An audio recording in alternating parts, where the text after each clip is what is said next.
Trouble of some enigmatic sort has long been brewing within the walls of Theondir, the capital city of the Island of Theondir.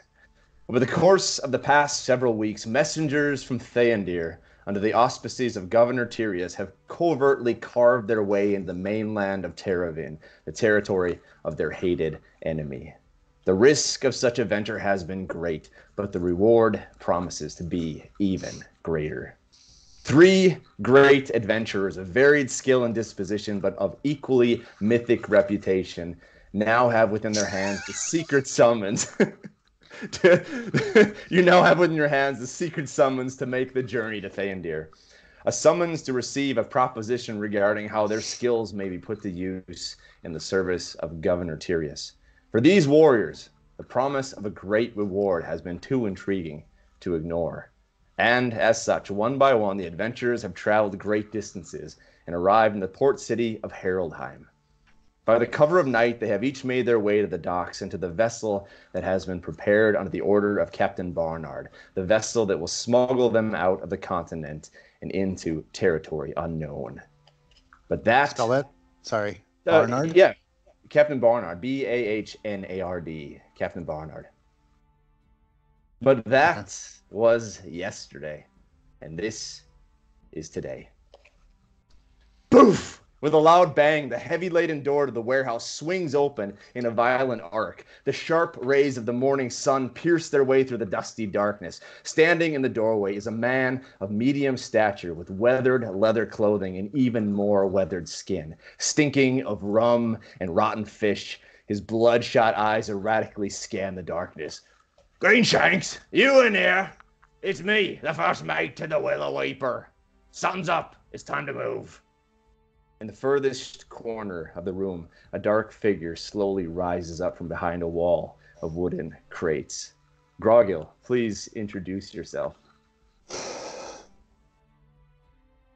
Oh, now I can't hear him. That's because Grogil had you on mute. Hey, Grogil, turn your mute off and introduce yourself. I am Grogil Greenshanks, who has ale. What's your purpose? Well, here, you're gonna need this. We can't have a 7-foot orc walking around the docks in bright daylight. And with that, he throws you, Grogil, a long black hooded robe. Follow me, but not a peep. Gonna follow him? I put the robe on and I'll follow him. All right. First mate Goddard and Grogil carefully make their way out of the dark warehouse and into the brilliant purples, reds, and oranges of the bright morning sun.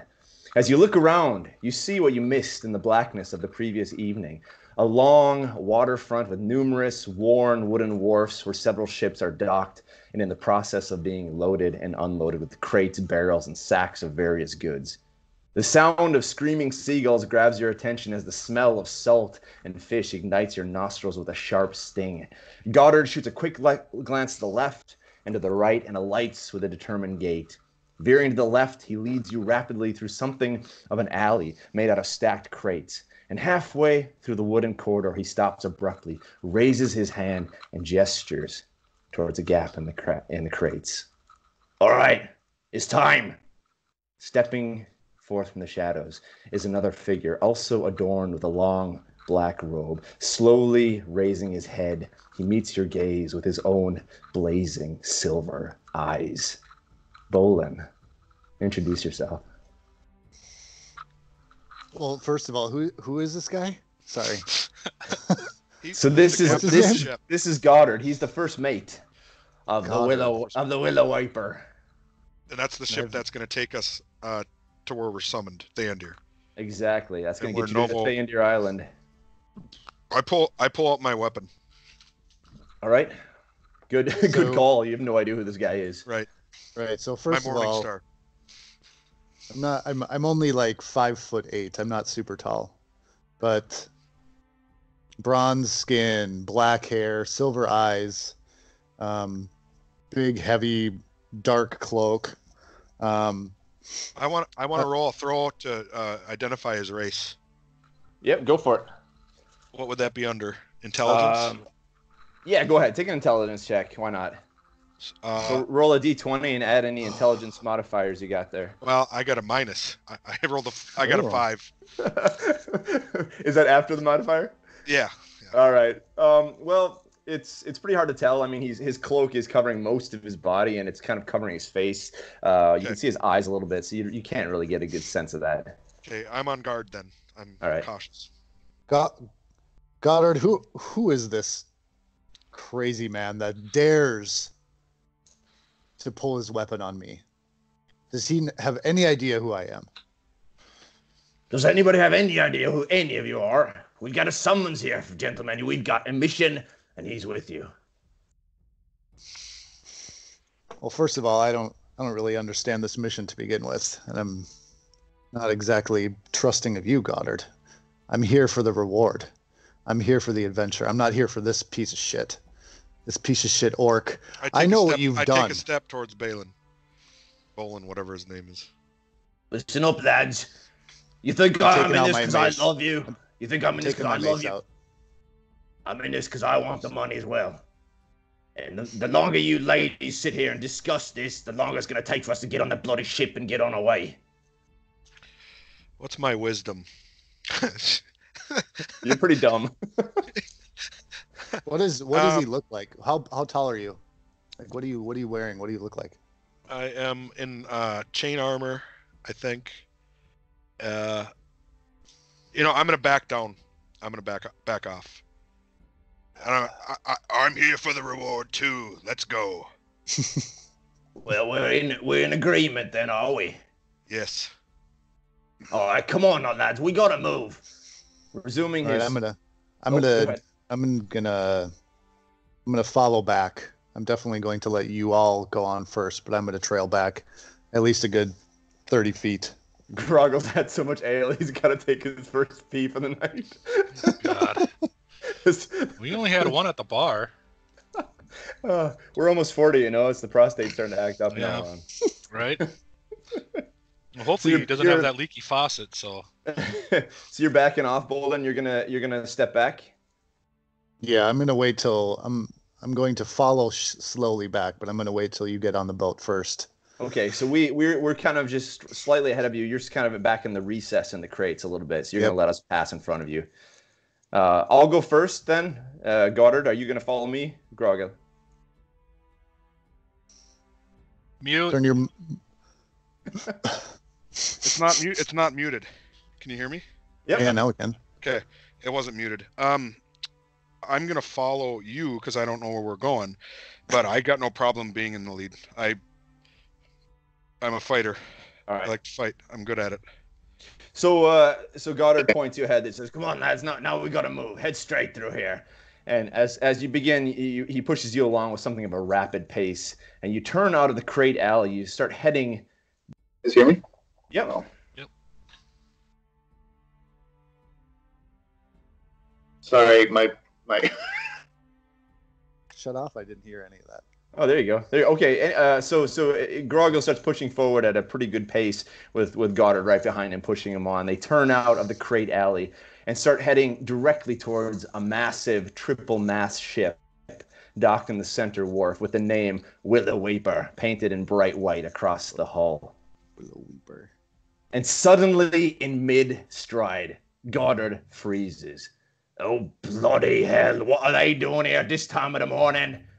You look along the wharf, and your eyes fall upon the scene that has set Goddard's blood boiling. 3 soldiers are making their way across the gangplank onto the ship's forecastle, the Foxfle.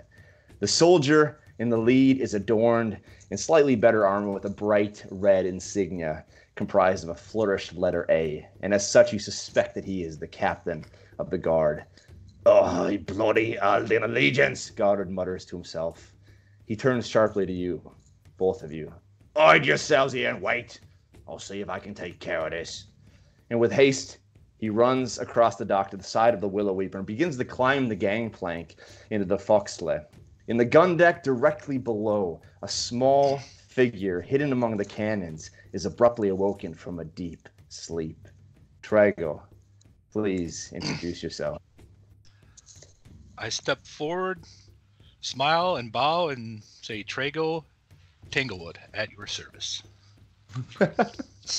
Excellent. So you're one layer down underneath the deck. So you wake up and you introduce yourself to the wall. You must have had a few drinks. Oh wait, I'm okay. Hold on here.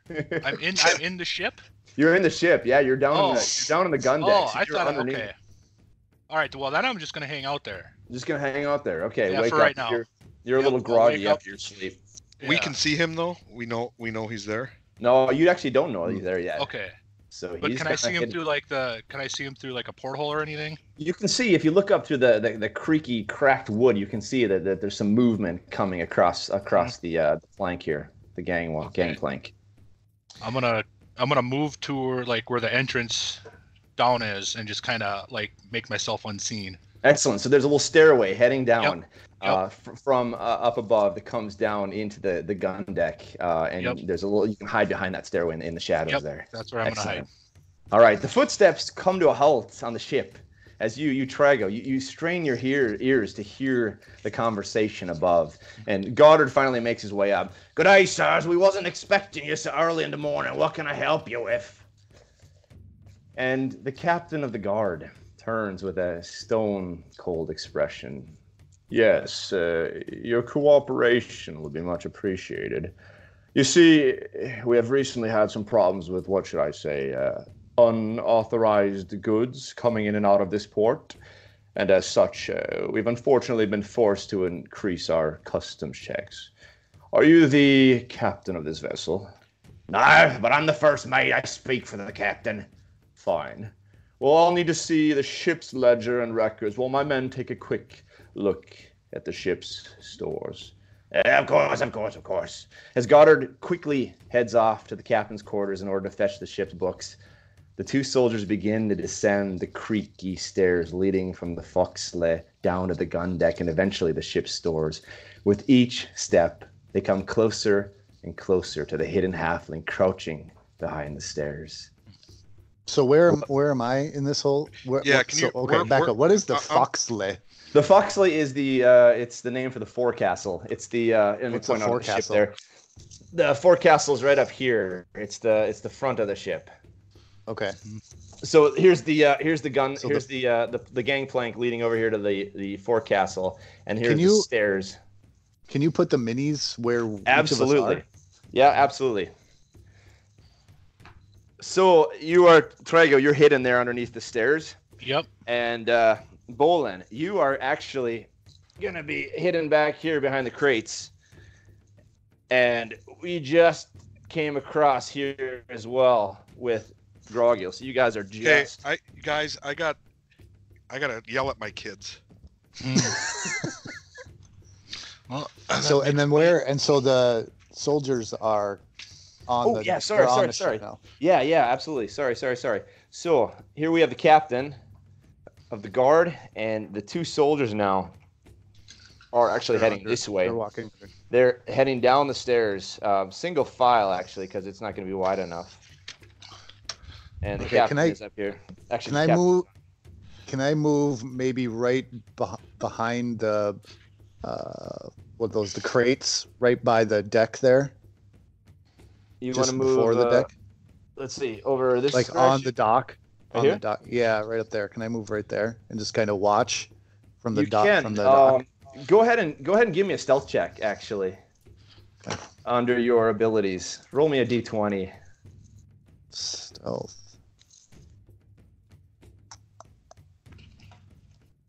So it should be second to the last on your skills there. 7.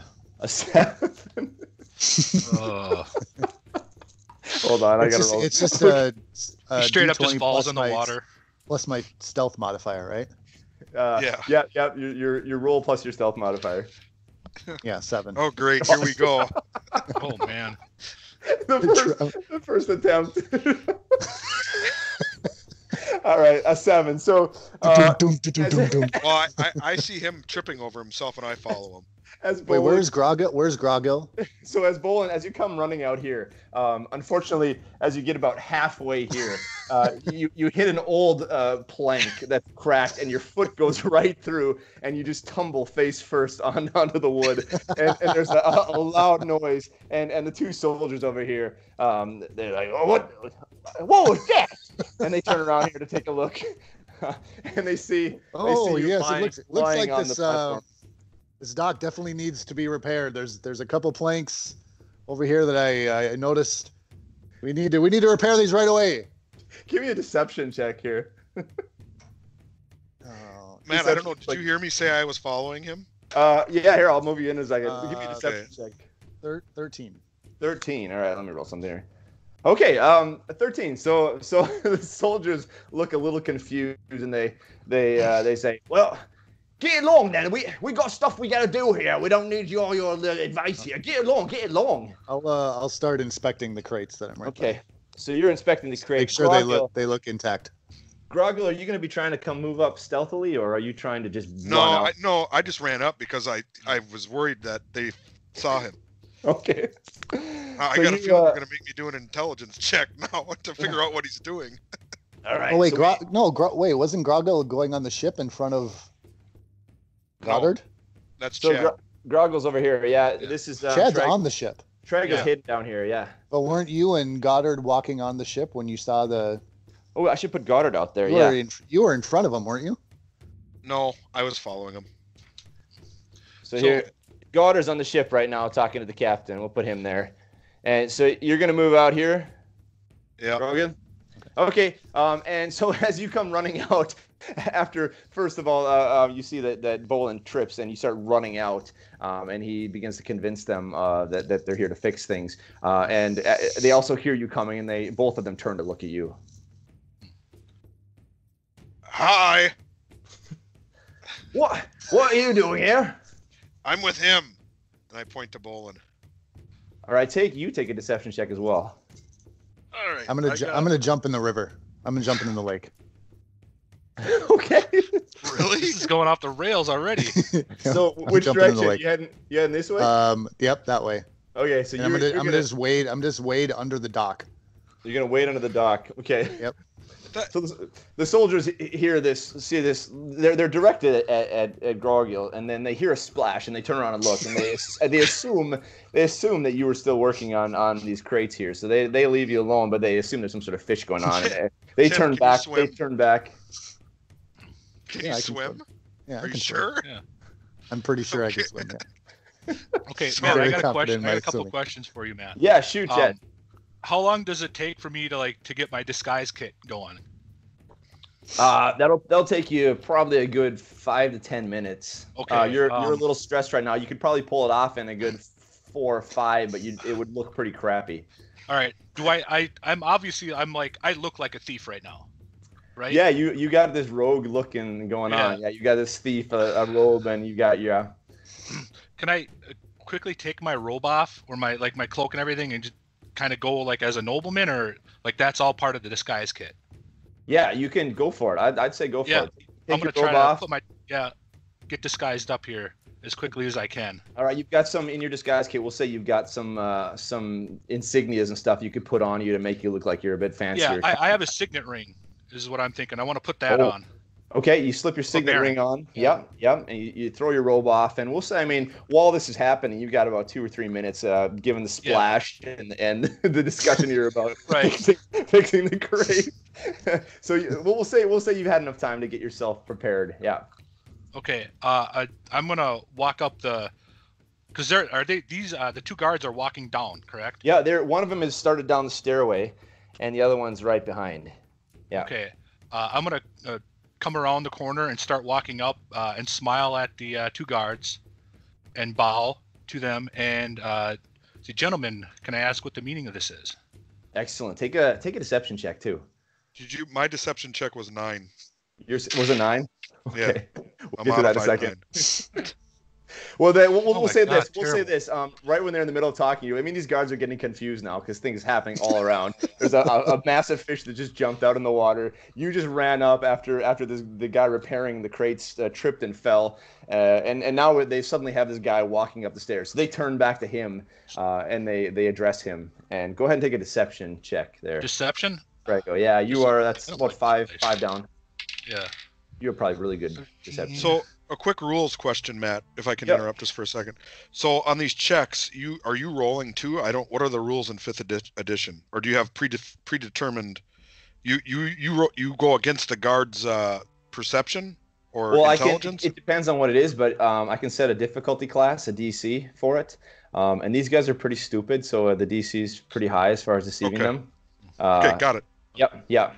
Thanks. So go ahead, roll that one, Chad, or Traego. Sorry, I got to get your names right. Traego, Yep. what do you got there? I got 13 plus 6. Ooh. So I got 19. Wow. And so I don't really know like anything about the land, like just me. Basically, I'm going to just introduce myself as a baron from I have no idea about the world, and say that I'm on a mission and that we need to shove off as soon as possible. Wow. So these guys are startled, and they start they recognize authority, and you give them a pretty good impression of authority. So they start slowly backing up off the stairs and stand at attention. And say, right away, sir. Please just speak to our captain here. And they point you over to Captain Darden. Yeah, so I'll walk up the stairs, again, bow, and introduce myself as Baron... I gotta come up with a name. Bramblewood.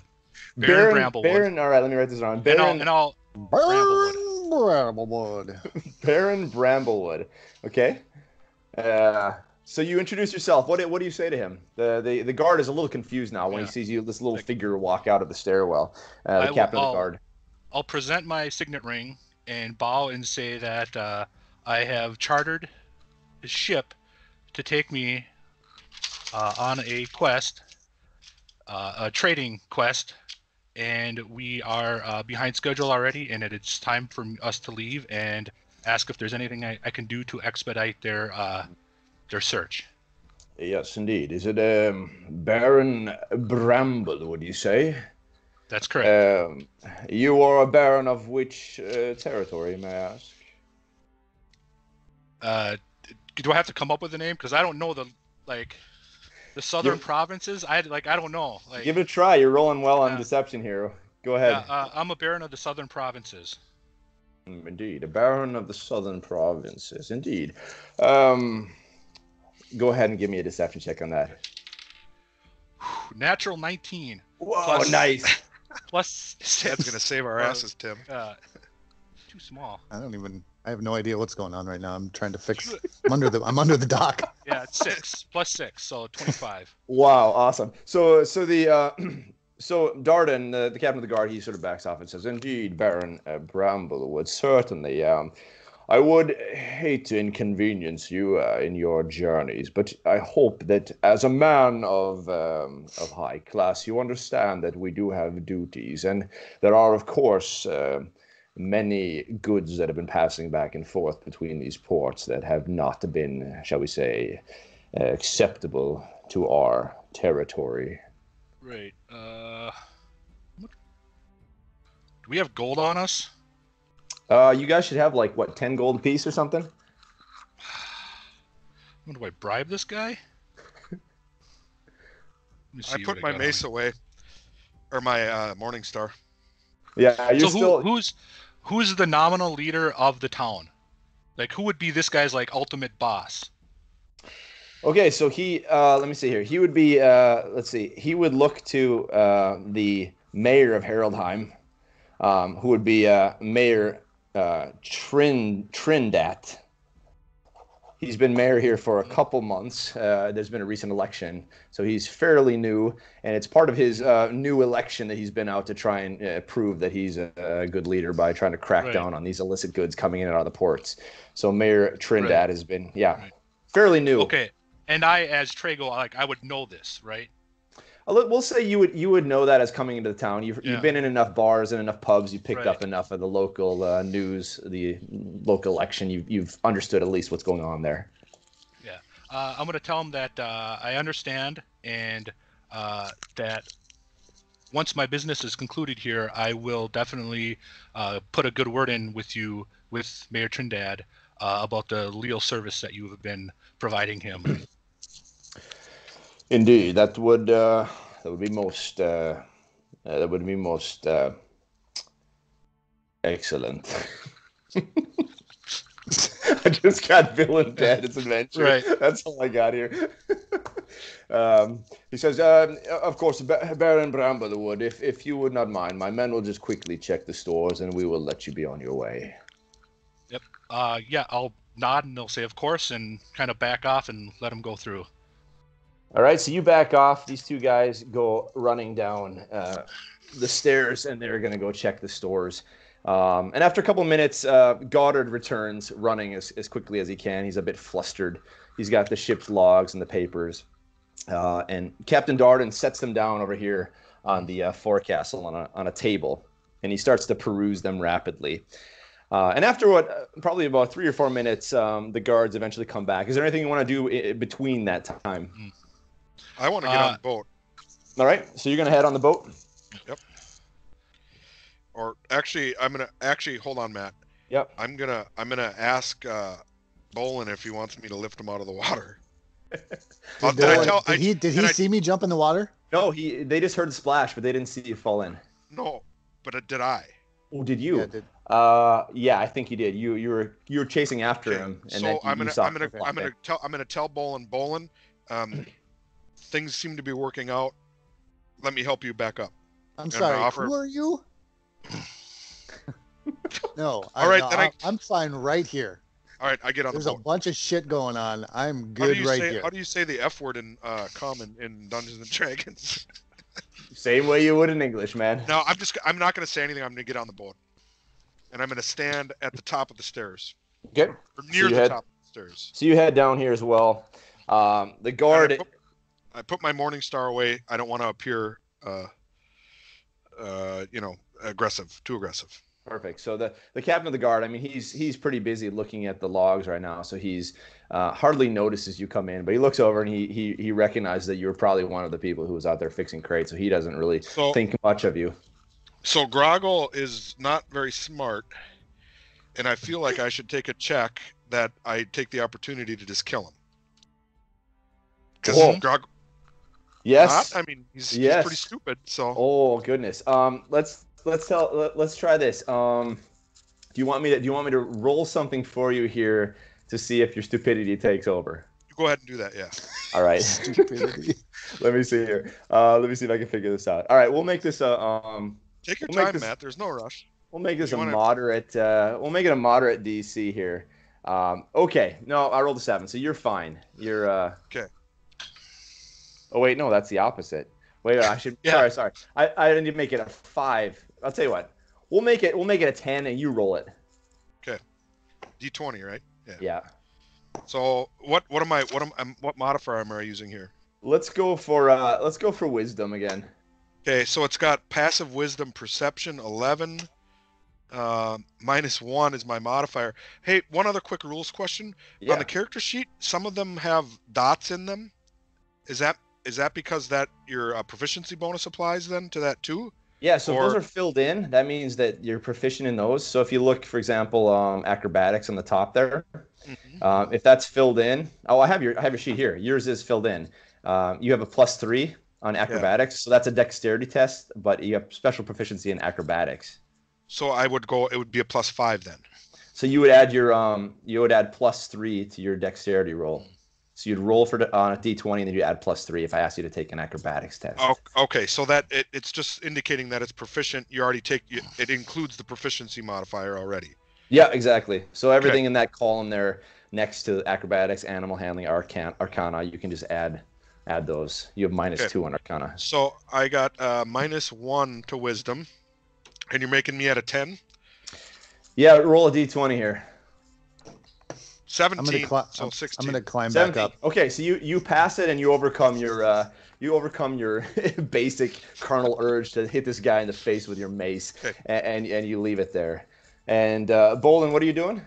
I'm gonna climb back up, and I'm gonna walk to the front of the. No, just I'm still gonna be on the dock.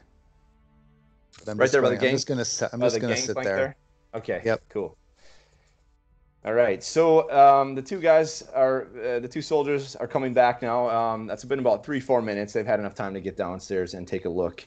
And the captain Darden, he's looking at the logs, reading through them, perusing them really carefully. And Goddard comes running up to Darden, and Darden says, sort of looking down at him. He's rather snobby. You there? Where did you say that this vessel was traveling? And Goddard looks at him and says, like it says in the legend, we're heading to the port of Telsey in the south of Terravyn. Got to pick up some spices for the local trade here in Heraldheim. I see. Indeed, quite a trip to make. With good trade winds, a journey of at least 3 weeks, maybe 4. Few ports in between here and there. I find it rather odd, then, that my men report you have less than a week's worth of rations in the stores. A bit curious, is it not? Well, we still got some packing to do before we shove off. You can tell that Goddard is starting to get a little nervous now. Am I hearing this? Yeah, you guys are all hearing this. You're all within range to hear this whole conversation. Okay. And Darden sort of turns here. Let me put Goddard back here. Darden turns to him and says, "Oh, is that so? It says in the log that you were planning to leave at first light. Your crew must be very efficient at loading a vessel." And Goddard is left sort of dumbstruck and speechless at this point. "Guards!" He snaps his fingers. "Take this sad excuse for our first mate from running off, and you return to the Eastern Tower and fetch a unit of reinforcements. We need a more careful sweep of the ship." I'm gonna cast. My voice. I want to cast command on the captain. Beautiful. Okay. All right. Let me pull this out. So we have a turn order now that we're going into quote unquote combat. We're not into combat yet. No, we're not in combat yet. You speak of one. I'm gonna cast command on the captain of the guards. Okay. And the word I'm going to use is grovel. Grovel, nice. Oh, nice. But I want him to do it to Chad. Okay. Yeah. So you want him to grovel. I think given the nature that he knows he's a baron, he will naturally turn to him if successful. Go ahead and let me see here. I need to take a wisdom saving throw, or else I will follow the command. So this is just for you a verbal element. So you speak you mutter out some words. Yep. I mutter the words, and you need to make a wisdom saving throw or follow the command. All right, here we go. Wisdom saving throw. What do I need to? You need to beat my spell save DC. Is that right? Yeah. What do you have for that? 13. Oh, let's see. Wisdom saving throw. So I just need to beat that, and I rolled a 17. So plus my 2, 19. So he's going to be good. It doesn't work. He sort of looks at you rather confused and says, "I bow to no one." Crap. And I'm going to step forward and, Captain, is there a problem?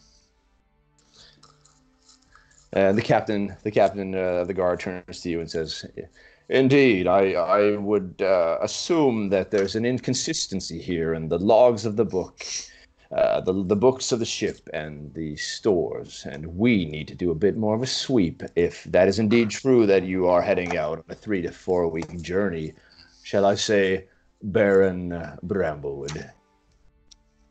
And I'm going to respond and say, "I assure you that everything is in order, and that everything is in order." That's basically what I'm going to say. Give me another deception check there. Not great. 5 plus 6. Gosh. Shit. So he's not Wait, I buying can't use lucky.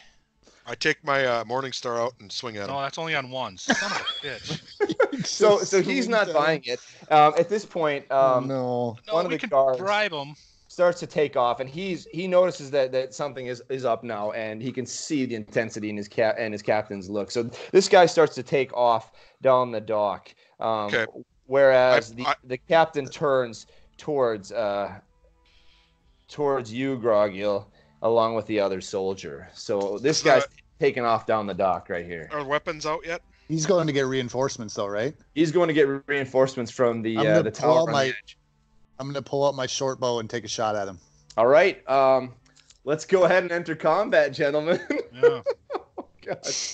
All right. We can't let that guy get away. Yeah. All right, here we go. We've got you guys got no surprise, and our positions are set here. Let's go ahead and roll initiative. So roll a d20, and then in the top of your character sheet, under where it says initiative, you should have a bonus there. So Grogil, you have a +1 there. Jesus God. Oh, it's 5. terrible. I got a 5. I got 4. I got a 10. All right, so the captain of the guard, he's going to start out. He got a 19. Do I get like a surprise attack or anything, though? Since the guy is running away? Well, they're not surprised because you guys weren't hidden. You weren't secret. So, he senses something. Attack of opportunity. So he's taken off. We'll say he ran past you here already.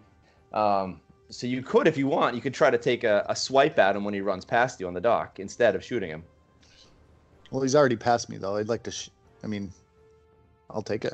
If I can take a shot at him. Yeah, maybe when he runs by, I pull out my mace. Okay. Just try to clock him across the head. Well, let's do that then. We'll say, I'll tell you what, take an attack of opportunity there, Tim. I said Bholen. Go ahead and let's say as he's running by the dock there, you pull out your mace and you try to crack him across the knees as he's running. Go ahead and roll here for your attack. Okay. Roll a d20. Do I add my attack bonus? Is that how that works? So do you? So on your weapons there, yeah. Are you using your mace? Yeah. Yeah. So you should be able +3. to roll your attack bonus. Roll a d20 and add your attack bonus. Okay. So that is a natural 19. Whoa. So 22. Okay, that is more than enough to hit. Go ahead and roll your damage. 1d6 plus 2. That is 8 points of damage. 8 points of damage. Ah, you fucker! You're not going anywhere. Tim, you're a mage then? I'm a cleric. Cleric, okay. He's got the healing powers. All right. All right. You don't know that, but you don't know that yet. Yeah. I have no idea who you are yet. Right. All right. Wow. So this is an incredible strike with as he comes rushing by, he doesn't even see you. You pull out your mace. This is a mace, right? Yep. Yeah, and you just swing it as hard as you can. You meet him right in mid stride, catch him right underneath the chin, and you see his helmet goes flying up as the mace catches him in his throat, and it slices him wide open, and his body crumples to a pile on the dock and falls over into the water, and he is dead. Oh, Nice. damn. That was a heck of a shot. Yeah, that was sweet. That guy's out. So let's go ahead. We rolled initiative here. The captain's got a 19. What do you guys roll again? I rolled a 5. 5? 4. 4? Yep. Well, I'm giving you my score with my modifier. Wow. Yeah. Good. Yeah, and I got a 10 with my modifier. Traego. Okay. So Traego, and then we have I rolled a natural 1 for the guards. So Ouch. you said Bholen. No, Grogil, you were 5. 5. Yep. Yeah. Yeah, and then we have Bholen, and then we have the guard. Only 1 guard left. Okay, the captain's going to go ahead and turn to Grogil, and he's going to go ahead and strike you there. He's going to come with his. He's going to pull out the. Let's see. So it's just the captain and the guard. There's only 2 of them. Captain and the guard. That's the only one left. And are there sailors on the ship right now? And there's a few sailors down below. The ship is strangely rather empty at this point. There's a few sailors down below that you heard when you were hiding and we were sleeping. There's a few down below, but the rest of them you can't really see them, which is rather strange. You would think they'd be ready to go if you're going to head out at the morning light. But right. Not there yet. The captain swings at Grogil and he rolls a 4 and he misses. Comes wide, swings to the left of you and completely misses with his spear. And that is going to be the end of his turn. Traego, you're up. All right. So which one am I then? So Traego, you are right here. Okay. You got one guard and you got the captain. All right. Is the captain's back turned to me then? Captain is he's fighting here with Grogil. Do I have an attack of opportunity or whatever because he's not really paying attention to me? Well, he's aware that you're there, so he's pretty tuned into what's going on now. So you don't have any surprise or anything like that. But you can make a normal attack on him. You'd have to move up to him though. Hey Matt. Yeah. I don't want to be nitpicky, but the I is silent in Grogil. It's not Grogil, it's Grogil. Grogil. Okay. Yes. Good to know. I feel like a dickhead. Thanks, Grogil. Cheers. Arr. Hold on. Arr. So sneak attack. Once per turn, deal extra 1d6 damage if have advantage on the attack roll or other enemy within 5 feet. So I don't have the advantage, though. No, you don't have advantage. Guard you do. With the guard, I have the advantage? A natural 1, wasn't it, Matt? Or is that not how that works? Oh, that's just for rolling it for initiative. Okay, got it. All right, so I'm just going to go pull up my rapier and go for the captain. Okay, heading for the captain. All right, that moves you 5 feet in there. Yep. And, shit, should we get the ship? I feel like I should tell the captain to get the ship moving. That's probably part of your turn, though. You can say, like, I can yell when I'm, like, moving forward, right? Absolutely, yeah, you can just going. You can throw a small So can we get Tim on the ship, though, first? Well, actually, yeah, question, how busy is the wharf? Like, are there a lot of people at the docks? Like, I feel like the other boat, there's a little bit of movement there, but it's been pretty still and pretty silent. I mean, it's at first light of the day, so you guys are really pretty early. Okay, all right. So then I'm not going to say anything. I'm just going to move up to the captain, and I rolled a 19 plus my attack bonus is 6 with my rapier. That's a hit. Go ahead and roll damage. What do you got there for damage? Oh wait, 1d8 plus 4. Where's my 8 here? 1, 2, 3, 4, 5, 6, 7, 8. Yep. 7 plus 4. Do 11. 7 plus 4, 11. Yeah. Wow. So you come up with your rapier, you run right up to him, and you give this slashing action, come down, and you catch him across the shoulder, right between his studded leather, and it slices right down, and you can see his arm going limp. He's hurting pretty bad. So he's not doing very well there. He's almost falling down to one knee. That was such a brutal attack. All right. But he's still alive? He's still alive, though. He's still alive, but he's hurting pretty bad. I'm going to take a swipe at the captain. All right. With my Morning Star. Go for it. 17. 17. I rolled a 10, so I got a 17. That's a hit. You have a +7 modifier to hit? Yep. Holy crap. And I got a 1d8 plus 7. Because I'm one-handed, right? Right now, yeah. It's because you got 1d8 plus 5 or 7. And that's 7 because I've only got one weapon. All right. They really changed the rules on this to make it more about storytelling and stuff, didn't they? Yeah, I mean, they streamlined a lot of stuff, yeah. 10 damage. 10 damage.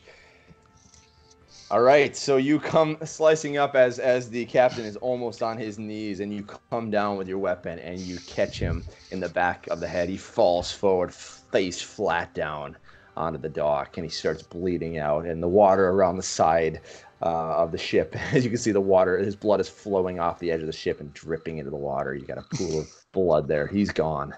Okay, so if you'll allow me to, I want to make an intimidation check.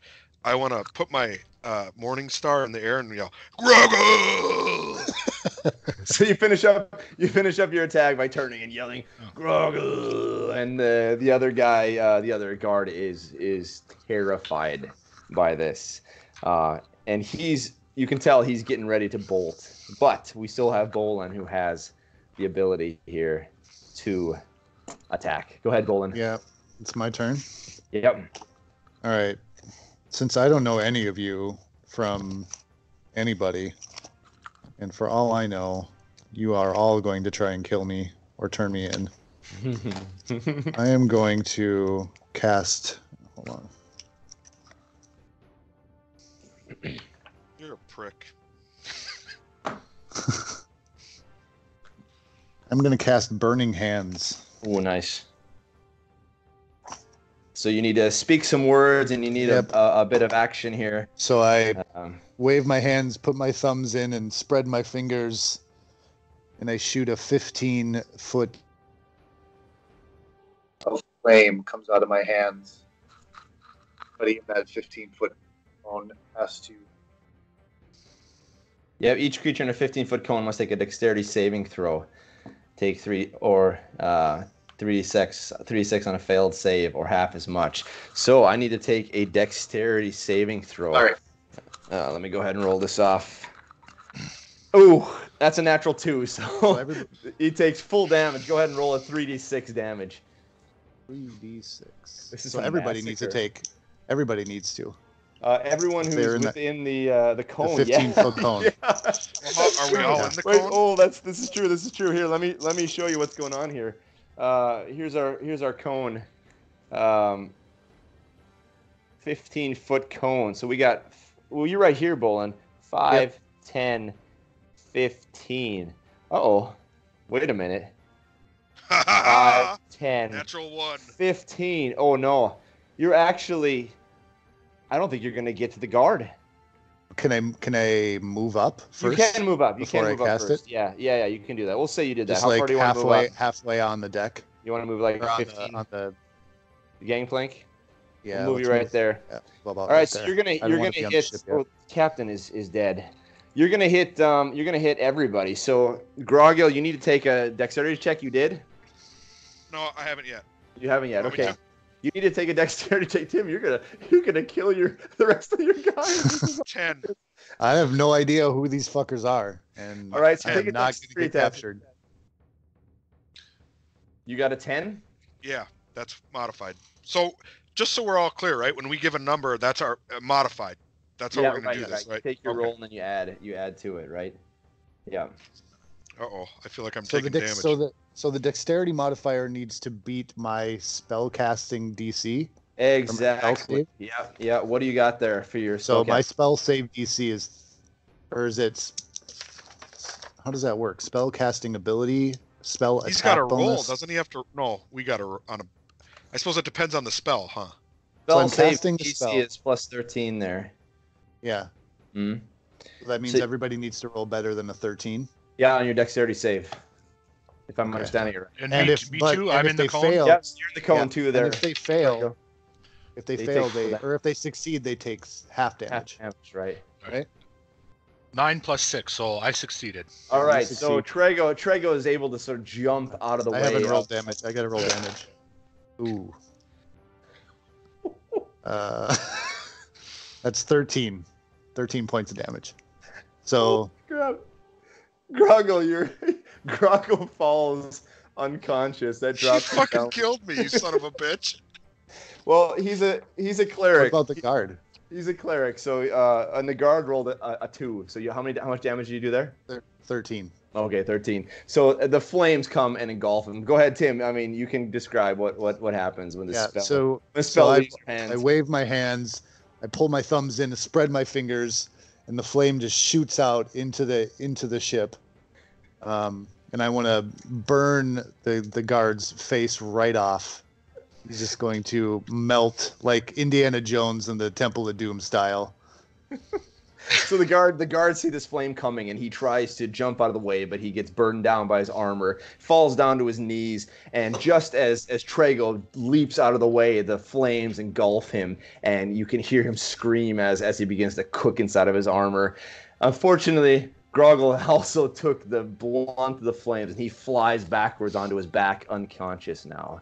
Well, So Traego wait, still hold takes on, like hold 7 on, hold points on. of damage, right? Yeah. guys, hold on. Or Relentless 6. He takes 6. endurance. Guys, hold on. Can you hear me? Yep, Yeah, you have a yep. you have a little Relentless endurance. When Yes. reduced to 0 hit points, drop to 1 hit point instead. 1 use between Nice. rests. All So I'm right, at 1. excellent. So Perfect. that brings you back. You are not unconscious anymore. But I'm Uh, fucking pissed. And Traego, you took how much damage? Six damage. 6. Now, how does that? So, if it's an odd number, it takes the higher or the lower number. We So I rolled a 13. Roll down. Roll down. Okay. Yeah, roll down. Yeah. Okay, so I take 6 hit points. Or That's gonna put you pretty close to unconscious. Or how many hit points do you have? I have 9, so I 9, take 6 okay. points of damage. So you're down to 3. Yeah. Okay. And then I'm going to use the rest of my movement and back up and go back onto the deck. You want to go there, or do you want to go further up? You still have like 20 feet. I want to. Sorry, you have 30 feet movement. You still have like 10 more feet. But the guard is dead, right? Guard is gone. Yeah. There's nobody else left. You've successfully wiped out the customs. What about the first mate? Yeah, what about the first mate? Where's he at? He's over here in the front of the ship. He's just cowering down. When Tim's done, I want to do something. When Tim's done. So Tim, you want Bholen, do you want to move further up, or are you gonna stay there? Yeah, I want to check the guard that I killed with the mace. I want to check him and see if he has anything I can take from him. Yeah, I mean, like gold or the guard with the mace. He crumpled up into a ball and fell into the water, and his armor. He's now sinking to the bottom of the harbor. Okay, I mean, you can try to jump in and swim down if you want. No, that's fine. I'll I'm just gonna sit there and I'm gonna pull my short bow out and knock an arrow. I'm not gonna pull it, but I'm just gonna have it at the ready. Excellent.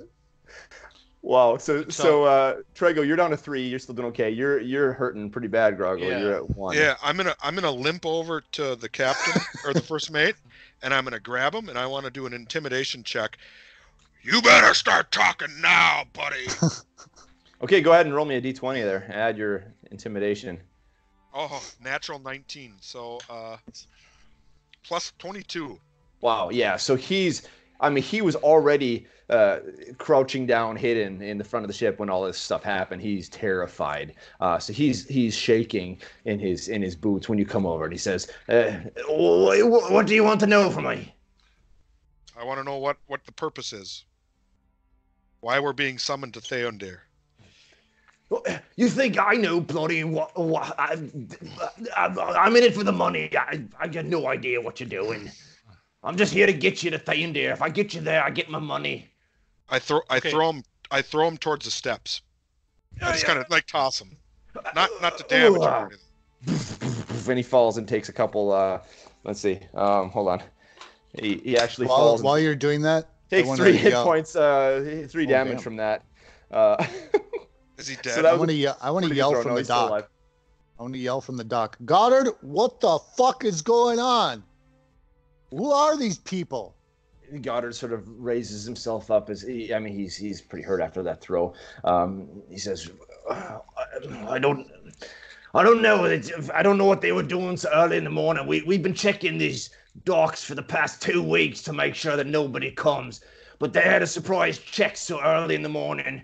This was not in the plan." Who are these guys? Who is this? Who is this guy? And who is this guy? I don't know them. I was told that we'd have 3 travelers coming with some summons to Theondir. More than that, I don't know. Okay, while this is happening, I'd like to be kind of like making a perception check to see what's going on, if anybody's trying to raise the alarm. Oh, good call. Do we notice anything's going, like people from the other ships running to go get the guards or anything? So right now, nobody else is really suspecting or noticing anything, but you do have a couple massively bloody messes on your ship in the water, which is now floating over to the other dock this direction from where the guard, his blood ran out this way. You've got a big bloody mess right here as well. So people are noticing things, but they will quickly if you don't take care of this. So I'm going to try to diffuse the situation. I'm going to step up to where Grogil threw the first mate and ask him where the captain is. So you're going to come over here Yeah. Head over here. Okay. So you go to the up to Goddard. And Goddard says, "Well, the captain's down below in the captain's quarters. He doesn't come up until we set sail." Okay, I'm gonna tell him to go down and fetch him, and we're leaving now. Okay. Do you want to make an intimidation check? Intimidation. Oh, I'm probably not Oh, I am, because I'm super charismatic. Numbers are too small. 6. All right. Too small. 18 plus 6. Wow, excellent. 24. So Goddard runs down the stairs as quickly as he can. And after a couple minutes, you see someone walking up the stairs very slowly. And he's a tall, slender man with bright orange hair that pours out of his well-worn black captain's hat. His eyes are this brilliant green that at times seem to pierce directly into you, but at other times they wander as if he's taken away in his thoughts. His clothing, it's old and worn, but he obviously takes care to keep it as clean as possible and in as good shape as possible. And he carries himself with a bit of an air of nobility.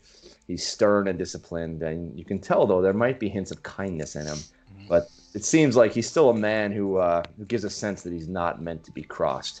And he walks immediately up the stairs in a very slow fashion and walks right up to you, Traego. And right behind him is Goddard, sort of cowering behind him in his shadow. He walks right up to you, Traego, and he says, "First, I would like to commend you on your bastardization of this trip. We got three bloodied, dead soldiers from Heraldheim. What the hell are you doing?" My apologies, Captain. My companions are uncharacteristically violent, and the inspection went awry, and now it is very important that we leave the harbor as soon as possible. I take a step towards the captain and grab him by the neck. After he says that. Are you going to be attacking him, or are you just going to be making a? No, I'm just trying to intimidate him. Putting your hand. I'm going to walk up to. I'm going to walk onto the boat finally. You better be careful there, Bholen. I'm still really pissed off at you. I'm pulling my bow at Grogil and saying, "You better let the captain down now, or you're not going to enjoy what happens next." I want it, Matt. I don't know if you're going to make me make a check, but I'm getting the impression that Bholen knows more about this mission than he might be letting on. Oh. He might. I don't know what Bholen knows. And you'll have to ask him. Okay, so Eric is intimidating. So you've got the captain. You've got the captain, Grogil. You have the captain in your hand. And the captain. And I want you to listen really carefully, Matt. Yeah. I'm gonna say, "Where's the ale?" Do I have any?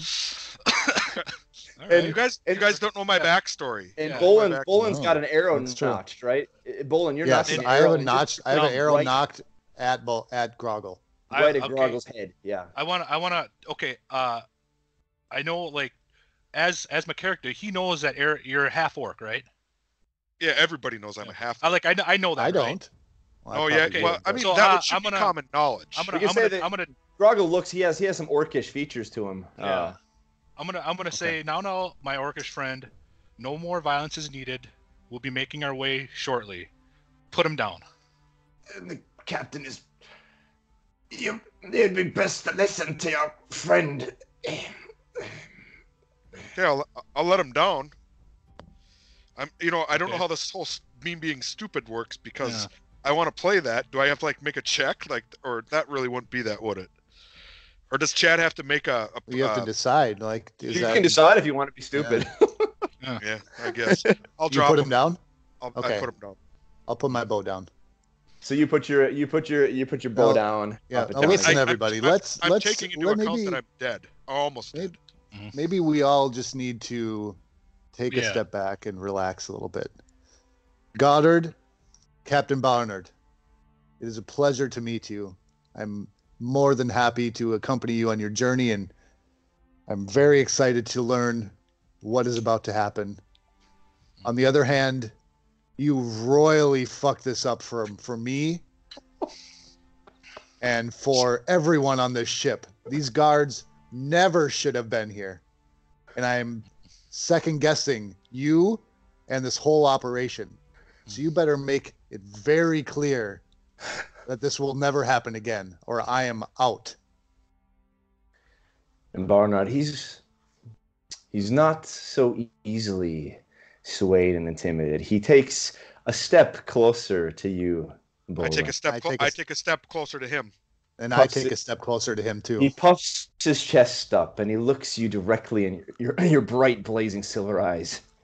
And he says, "So, my friend, why shouldn't I just turn you in right now to the guard that's just a few hundred meters from here? Why shouldn't I do that now?" As he says this, I'm going to cast Thaumaturgy, and I'm going to make my eyes burning flame color. Nice. Go ahead, do an intimidation check. Doesn't he gets a modifier because of the burning 16. eyes, right? 16. Take it with advantage, actually, Tim. Right. Roll another d20. Take it with advantage. 16. Okay, same.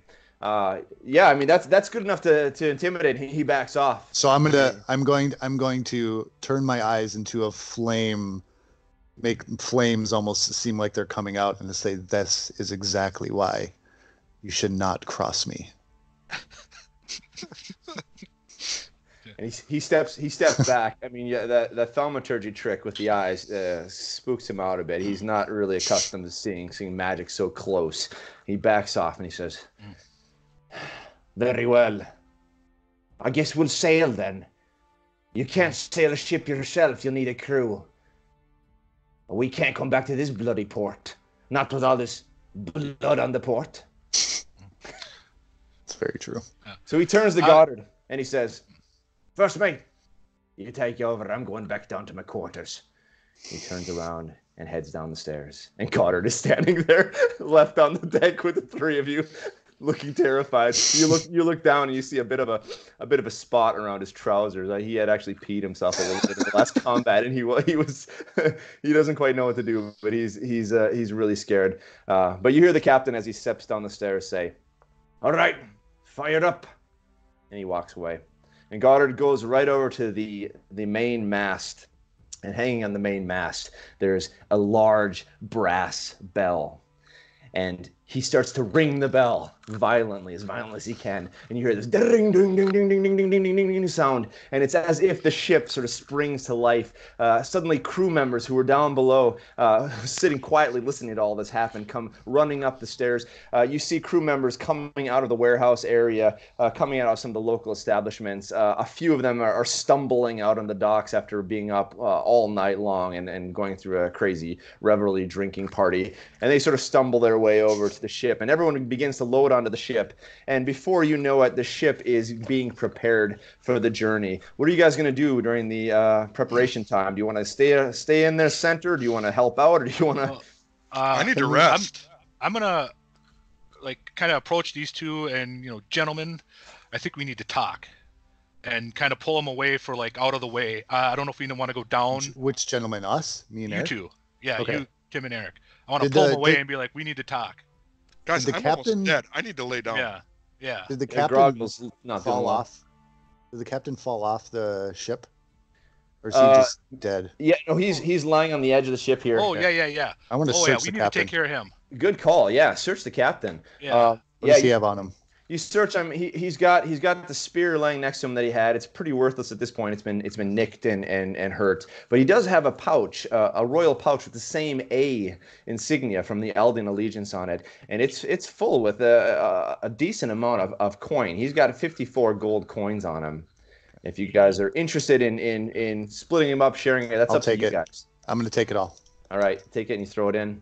Do you do this secretly? Do we do it? Yeah, I'm gonna say, do we know? Is he doing it secretively, or are we? No, well, I'm not. You guys see him walk over to the body, and he reaches down, and you see Bholen sort of pull something off of his waist. Okay, all right. I'm too hurt to care. Yeah, I won't say anything. I won't say anything yet. All right, Bholen, go ahead and add 54 gold to to your purse. All right. That's a lot of gold pieces. Yeah. And then I'm gonna try to like get these two guys like, we have to talk. And then I'm assuming the first mate, is he indisposed right now? So the first mate, he just finishes ringing the bell, and he starts barking out orders.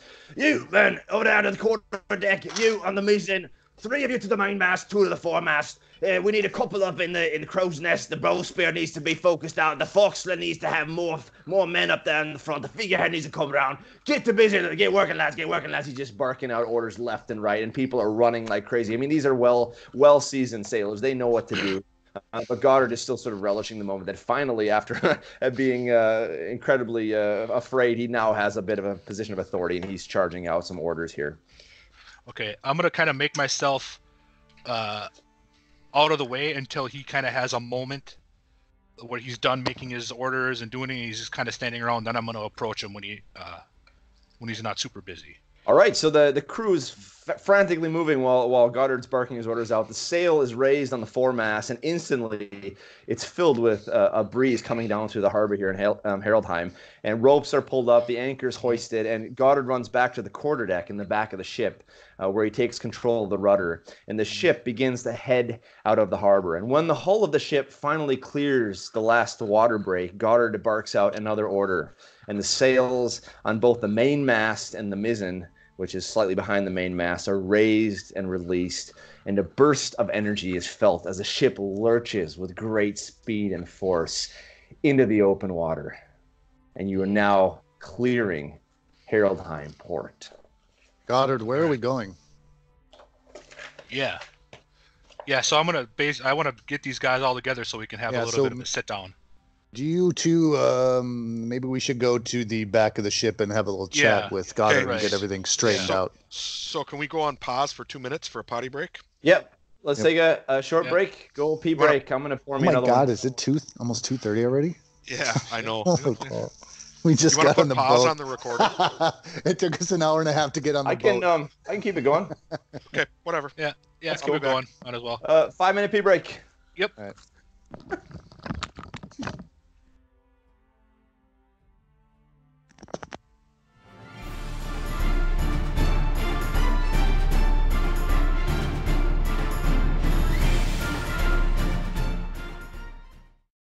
So Matt, a little bit of backstory, so we're sailing right now. Is there anything that are there sea creatures that would mess us up if they were to attack the ship, or is it pretty much just we just got to worry about pirates and stuff? What kind of world are we looking at here? I mean, there could be all sorts of creatures. You have really no idea.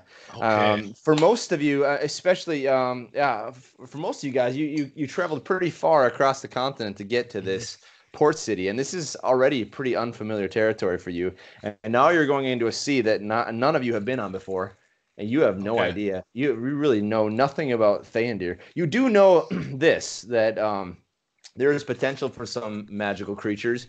And you also know that you're entering into an area that is in conflict with Terravyn.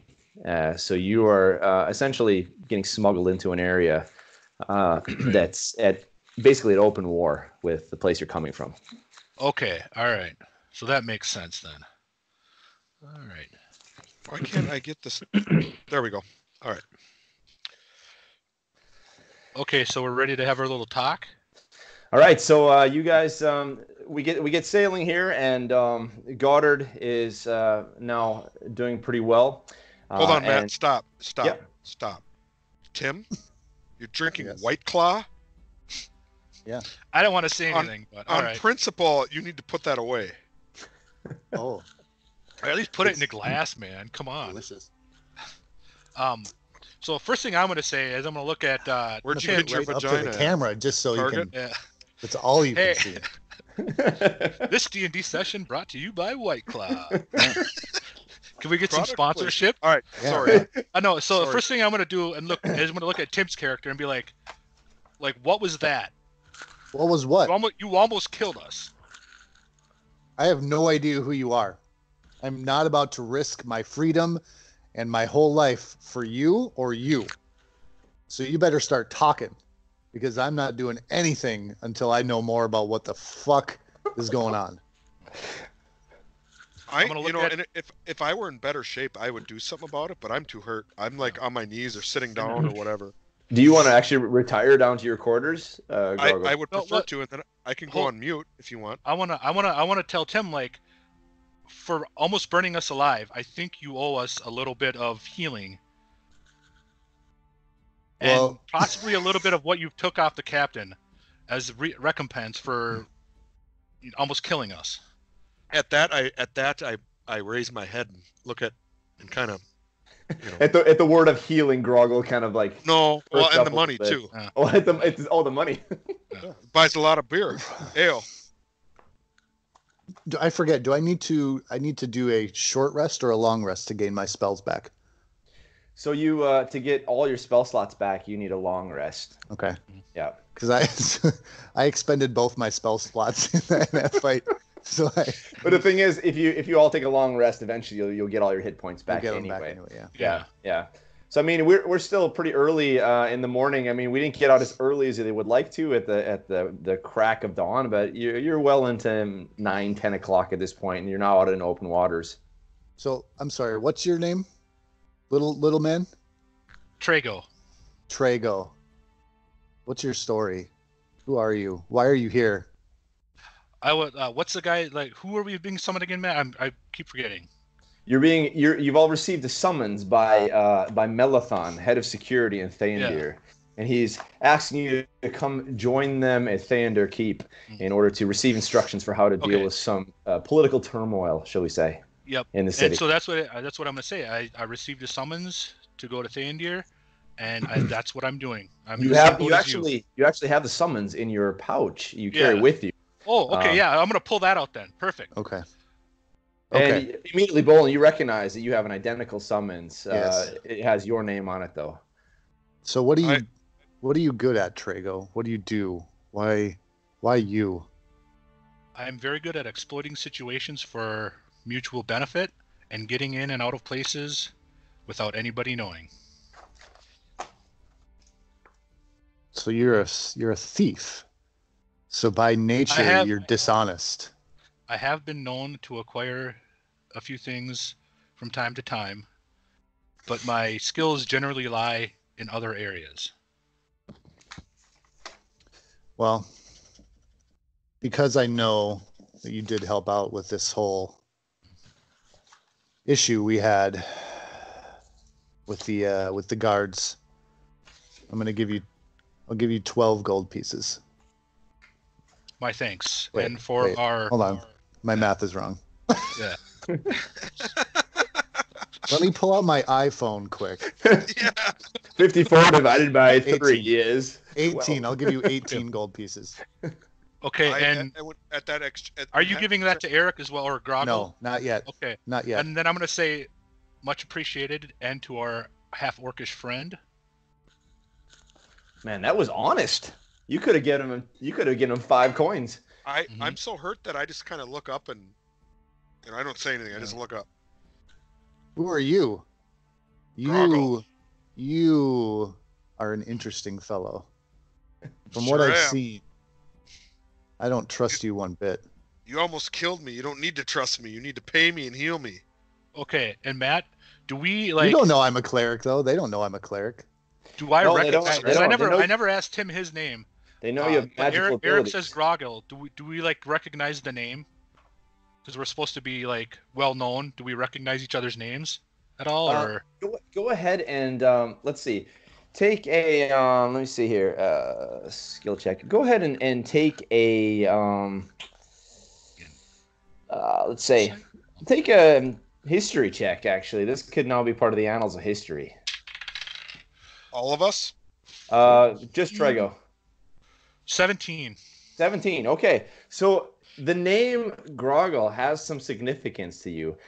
You, on your trip here, on your journey here over the last few weeks, you've been hearing rumors about an orcish type figurine who's been known as Greenshanks the Great. There's been rumors moving out about his sort of his mythic reputation. Apparently, he's done some incredible feats and you've received word of him. And the name Grogil, you're not quite sure if this is the same one, but the name at least triggers something in your memory. Okay. You've been hearing stories about Grogil Greenshanks, the Great. Traego, are you telling me this as you understand No, like it? because he says his name, and I'm like, Green, and I'll address Grogil, Greenshanks the Great, questioning him. And I'll just go. I've heard of you. Do you speak English, Grogil? Do you know the common tongue? Yeah, I'm like, what's English? I'm proficient. And that's when I talk. I go, even though I'm an idiot, I go, you heard me talk before. It could have been just I'm still really mad at him, man. He almost killed me. This is where I go, give me some gold. Hand the gold over. I'm really brutish. I'm not very, I'm not like Traego. I want gold. I want him to pay me. And I look at Tim's character too. You look at Bholen. Will you vouch for this orc? For now, I will. Okay. I'll give him 18 pieces. All right. I'll give him the other third. And I understand. I say start. You did almost risk your life. Okay, You it's deserve almost some sort of compensation. Do you? That makes me even more mad now. I take the gold and I stand up as slow as I. Is he tall? How tall is he? He's pretty tall. I mean, he's pushing 7 foot. Oh shit. Okay. Yeah. Calm yourself down there, tits me. Yeah. So I'm gonna turn to Grogil and calm yourself. I'm gonna try to charisma him. Calm him down. Calm yourself. I'm sure our friend here will be able to help with your injuries. Okay, I sit back down. And while you guys are having, I have to. While you guys are having, and you didn't even notice that Goddard had sort of walked away, and he's now standing by the main mast, and he's grabbing the bell again, and he gives this quick ding ding ding and a pause, ding ding ding, another pause, ding ding ding, and then he lets go of the bell, and you can see now the crew begin to come up and leave their tasks. Some of them are on the ropes. The bosuns were taking care of some ropes and things like that. They move over back to the main deck now, and they're standing here and waiting now. And suddenly you see that the captain now emerges from below the deck and begins walking up. He comes and stands next to you guys right here. We'll put him here in the middle, in the back of the quarterdeck, and you guys move a little bit to the side to give him some space. And Goddard comes and joins him on the side here, and the crew begins to gather. And you can tell that this is a meeting with the crew, that the captain has something important to say to the crew. And so as the crew begins to gather, they come up really respectfully. Once again, having a lot of respect for the captain, they're silent. And the captain turns, looks around, stares at all three of you in the eyes, looks out over the crew, and then he says, "First, I would like to say that it was one hell of an ugly departure from Heraldheim. We have a few screw-ups here to thank for that. Second of all, I would like to say we're changing course.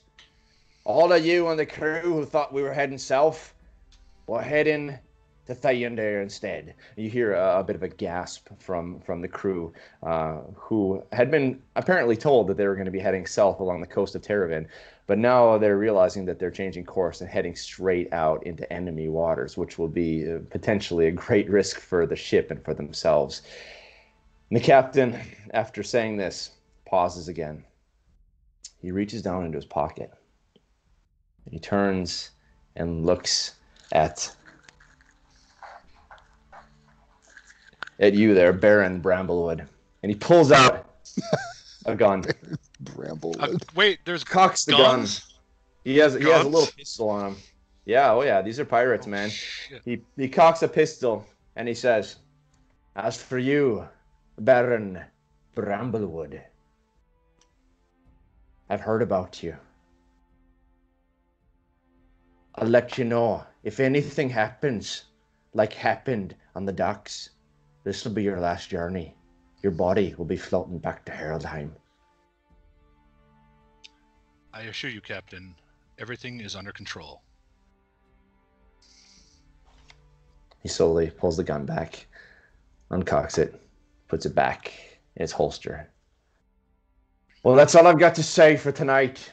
Men, get back to your duties. We've got a lot of sailing to do over the next couple of days. And he slowly turns his back to you guys, which you don't usually do to people you don't trust, but you can tell he's a bit cocky. He turns his back to you guys and walks. I'm going to cast thaumaturgy, and I'm going to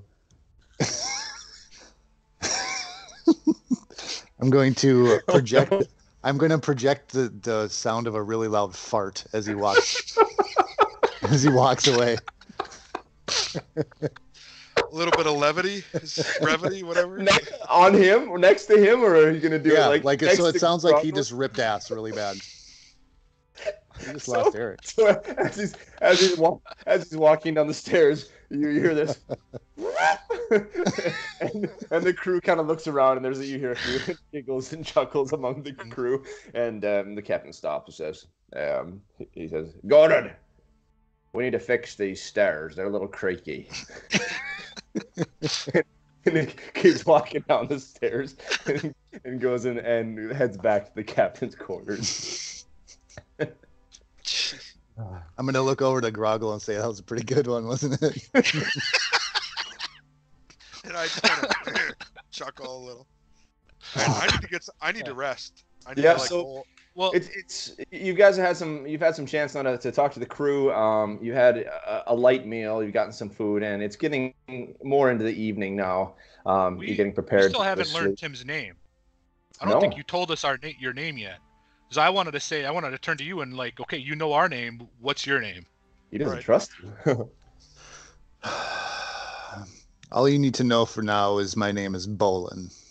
You go from projecting a fart to all you need to know is my name. Well, we don't know you projected the fart though, do we? Can we tell? You don't. Grogil does. Yeah, he has a little cantrip. Let's see, thaumaturgy requires a spoken word, so you can tell he mumbled something, but it was just coincidence for all you know. So, if I wanted to make a check on that would be the Arcana check. If just in the future, if something would try to cast a spell, you can make an Arcana check to kind of figure out what they were trying to do then. Yeah, I think Arcana would be more if you were trying to figure out old ruins or something. But you can maybe do something of an insight or wisdom check, something like that. Okay. All right. Yeah. All right. Yeah. So you told us his name, then I guess yeah. And and then Eric, you haven't been healed yet. That's why right? I'm going to make my way going down. Okay. So it's starting to push into 6 o'clock at night, 7 o'clock at night. It's starting to get a little bit dark. You can see the sun heading down on the horizon. For a long rest. Yeah, if you guys are ready to head down to your quarters, you can take your first evening of rest. Yeah. And I'm gonna grab my cloak and stuff that I dropped, and I'll have to figure out what my disguise kit has. Oh, there you go. So after a long day, Grogil, you draw yourself back to your quarters, and as you're preparing to sleep, you hear a gentle knock on your door. Are we in separate rooms? Yeah, you all have your own separate rooms. Okay. You've actually gotten passage with individual rooms. Should we not be hearing this then? You want them to take their headphones off? You can listen. You just have to pretend like you don't know any. I think it's more fun if they take their headphones off for 2 minutes. Yeah, go for it. Okay. I'll do this when we're done. Okay. All right, I'll just turn mine down. So you hear a slight knock at the door. Okay, I stumble over and open the door. And upon opening, you see a young man there, standing there looking rather sheepish and nervous. And you recognize him from above. He's the bosun's mate. He's one of the lowest ranking members of the crew. And he looks at you, and he's a bit startled when you walk in. He says, I'm very sorry for disturbing you, master. I'm technically not even allowed to be here, but I saw you on the deck, and I knew that I needed to meet you. What's this about? I'm tired. I'm hurt. Well, my mates and I, we was having a discussion on the deck. Is it true that you are indeed Greenshanks the Great? Depends why you're asking. Is it true? Yes. Is it true that you single-handedly killed the general of the Vidorak Legion? That's me. One and the same. Does that make you chief of the Vidorak tribe? Well, I don't know. Does it? I don't know. My friends don't believe me, but I have faith. If that's what you want to believe, yes. Oh, that's what I believe. I have faith in what I've seen today. I've seen an amazing man, orc man, excuse me, sir. Greenshanks the Great. You are Greenshanks, aren't you? I am.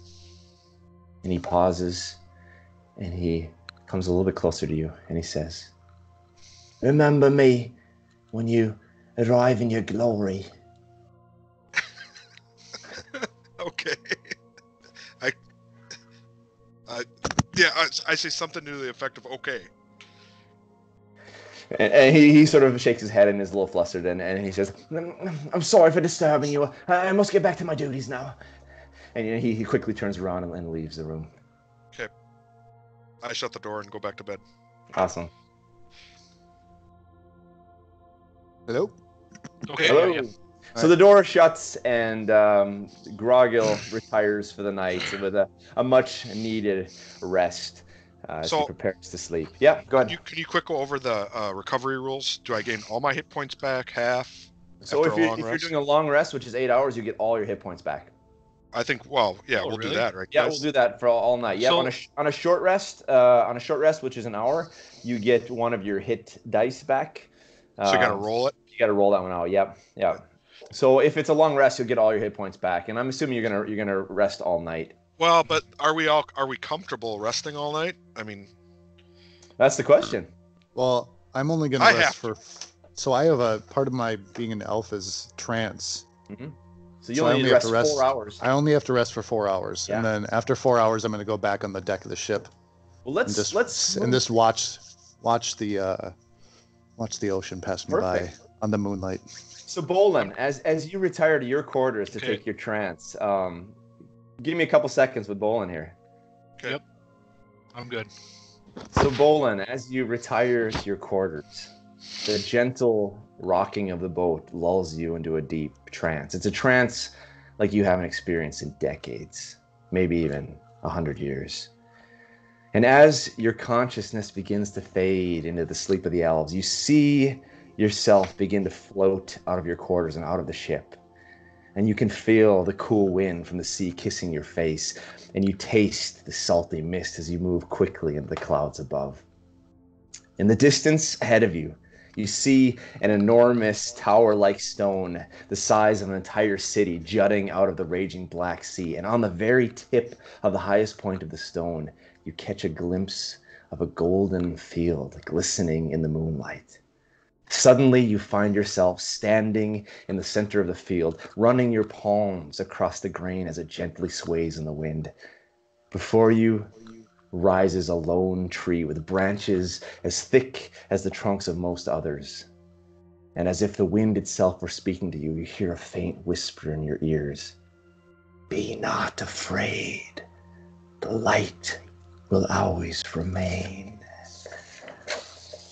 With a flash, the moon plummets into the sea and everything goes dark. The sky is filled with storm clouds that begin to swirl around the top of the tree. A flash, and suddenly a lightning bolt strikes the tree in the center, and it is split directly in half. The half of the tree on the left remains standing as an effervescent, swirling orb of green energy surrounds it.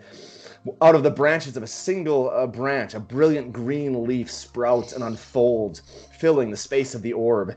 The half of the tree on the right begins to fall to the ground and upon landing bursts into flames. The flames begin to dance and take the form of a thin and emaciated face with glowing yellow eyes. The face begins to grow as the flaming mouth opens, revealing a gaping hole of darkness out of which comes yet another voice, a shrill and horrifying voice that you immediately recognize and that sends a deathly chill running down your spine. "You are mine, Uldra Thala Felona." And with a lurch, the mouth thrusts forward, consuming your entire body as everything around you goes completely dark. You shoot up in your hammer, shrieking with terror. Your heart is racing, your entire body dripping with sweat. You look around and recognize the walls of your quarters. You're panting begins to slow as you lie back, exhausted, and slip into an uneasy sleep.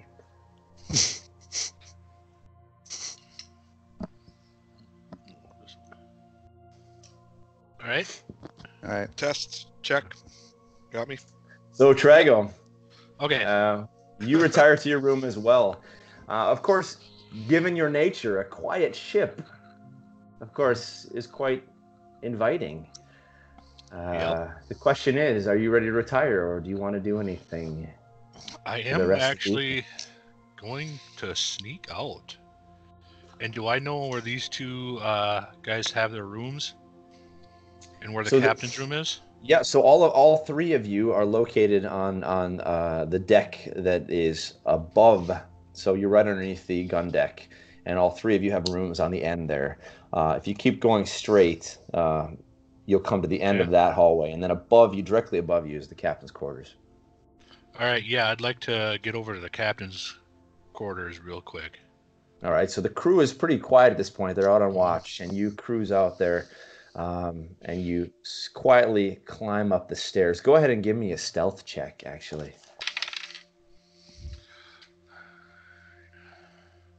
It's 9 plus... Oh, so I had a question about this. It's 6 plus 6/8. Oh, right. Yeah, because... I just noticed that. I think the /8 is you are extra proficient in, or you're an expert in it. So I think you can take the 8 right now, and that will increase as your levels increase. So go ahead and give it +8. So +8. The roll was 9, so I had a 17. Okay, great. So as you start walking up the stairs, you're walking very slowly, and as you get to the top stair, you hear a slight creak and you pause, but you're able then to walk up there as well. And you slowly sneak around, and you bring yourself outside of the captain's quarters. And inside, you can hear a couple voices. One you immediately recognize to be Captain Barnard's, and the other is Goddard's voice. And there's no way... I'm assuming it's a pretty thick wood door. It's a pretty thick wooden door, yeah. The sounds of the voices are quite muffled. Okay. And so I have no real chance of actually hearing them? Maybe if you're able to put your ear on the door, but that's not guaranteed to work. I'm going to try to... You know what? I'm going to knock on the door. All right. You give a knock on the door. Yeah. Yeah. You sneak out, and then you just knock on the door. I'm thinking, do I have anything that... I don't know, I don't have anything that would give me, a way... I could try to break, into the... But I feel like they're just going to notice that. I haven't played enough. Would they notice, if I tried to, stealthily open the door a crack? You could try that, yeah. Go ahead and give me a stealth check then, and test the door. Try it. Test the latch. Give me a stealth check. Not great. It's going to be 12. 12, okay. All right, so you open the latch ever so slightly, and there's a slight creak as you open the door, but you open the door just enough, about 2 inches, to be able to hear now. The muffling voices become more intelligible, and you hear a conversation in the room. You hear first Captain Barnard is saying something, and it sounds like he's talking to Goddard, and he says, the first thing we do when we arrive is we dump these miserable adventurers, get our coin, and get the hell out of Heraldheim. And then we send word to Heraldheim that our ship was overtaken by these fools. Of course, they're not fools. When we tell the story, they were heroes. But these are fools. We tell the story. These heroes took over our ship. And maybe just then we can return to Heraldheim and continue with our operations. And Goddard sort of mumbles along in agreement. All right, I'm going to stealthily try to shut the door again. 12 roll plus 8, so 20. Perfect. So the door stealthily shuts and closes. Yeah. And then I'm going to another stealth check to stealth back up to my room. Go for it. 11, so 19. Perfect. So you climb back into your room, and nobody notices you, and you are able to retire for the evening. Oh, I wanted to ask you. You said we're a couple days out yet, like a week out from. Couple days out. Yeah, you're Okay. you're a couple days out yet. All right. Yep. So then I'm good. I'm gonna go. So you guys bed, fall rest. asleep, and you get a long rest. All of you recover all your hit points. You get all of your spell slots back there, Bholen. And we'll shuffle ahead a couple of days, and there's a lot of just sailing and a lot of daily operations. A lot of you eat your food. You guys get busy helping a little with the bosuns, working on some ropes and things like that to try and help out. But is there anything you wanna talk about in the interim? Can we take some? Were you guys time? listening to my thing? I don't know. Yeah. Yeah, but we I'd like we to don't know. pull them into. Yeah, I want to pull them into a room, like. And tell us that. Like, hey, we need to start planning what we're gonna do when we get to Theondir or whatever. And you want to pull you guys into a room by yourselves. And then I'm gonna basically, I'm assuming you guys you're okay with that? Mm-hmm. Yes, we'll all be in the same room. Okay. I'm gonna lock the door, and I don't know if I have any. We don't have any like trap things or. I'm gonna ask Tim's character Bholen if there's any way he can make us unheard.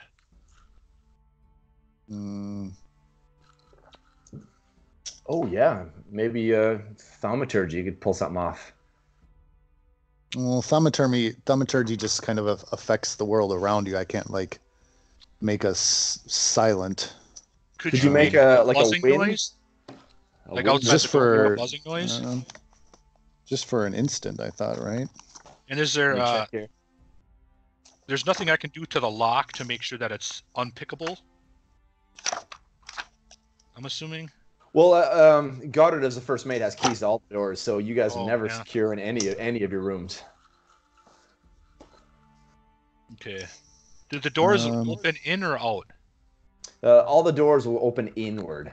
Inward. Okay, I'm gonna look at Grogil and I'm gonna ask him to lean against the door for us for a little bit and don't move. Hey, fatty, do something useful. Grogil, can you lean against the door, please? Yeah. Okay. So lean against the door. Well, no, I sit down in front of the door with my back to it. Yep, perfect. All right. So how much do you weigh, Grogil? Does it say on here? You're probably almost 300 pounds. So that's going to be a good doorstop there.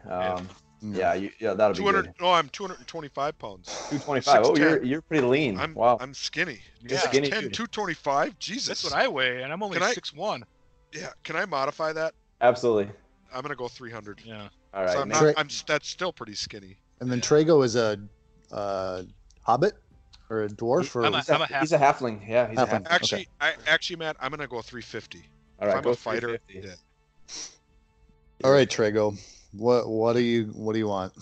Well, I happened to hear the other night that the captain and crew are going to betray us and dump us into the harbor when we arrive.